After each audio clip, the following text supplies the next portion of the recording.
so we have a online writing program called self-authoring, and that helps people construct the narrative of their life. That's a good way of thinking about it.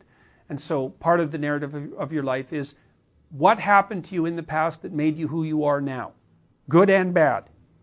And part of what you want to do, think about the purpose of memory.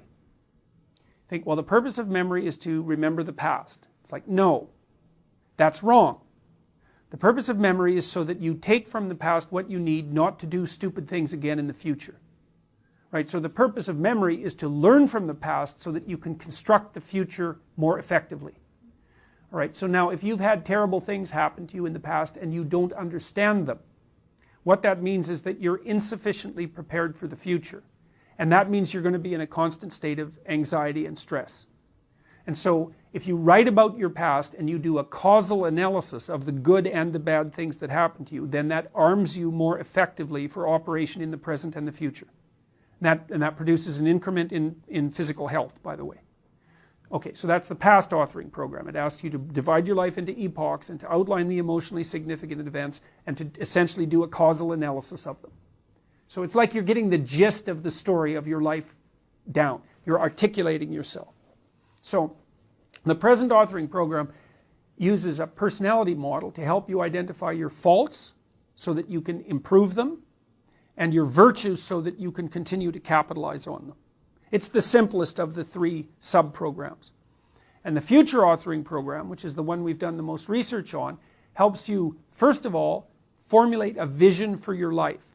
So the idea is, okay, imagine that you're charged with your own care and that you've determined to do a good job of it. Okay, and then it asks you specific questions about your life.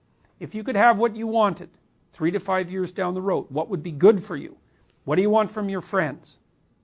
What do you want from your career? How are you going to educate yourself? What do you want from your family? What do you want from an intimate relationship? How are you going to handle pitfalls like drug and alcohol use and other sorts of temptations? How are you going to take care of yourself mentally and physically?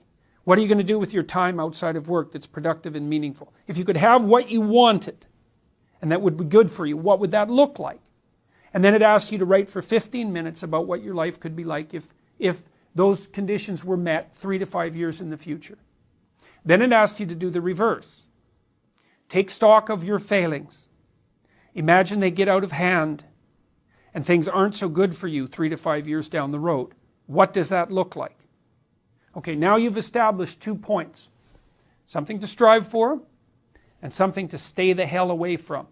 And that's maximally motivating, because if you want to be motivated to do something, you can't just be hopeful about it. You have to be hopeful about doing it and afraid of not doing it. And that way your anxiety is behind you, pushing you forward, instead of in front of you, stopping you. Because like, imagine you wanted to undertake a new enterprise.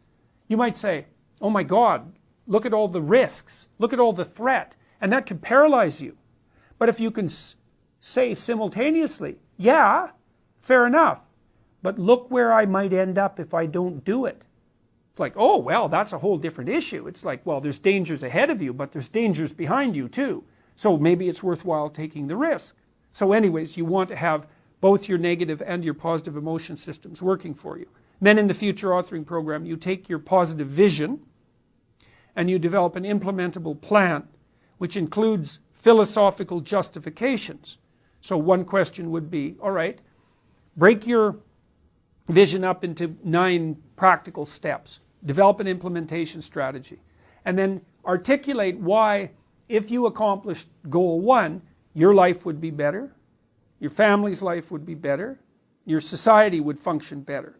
So that you have, because you need deep reasons to keep you on track, right? Because otherwise your own doubts will undo you, let alone other people's opposition.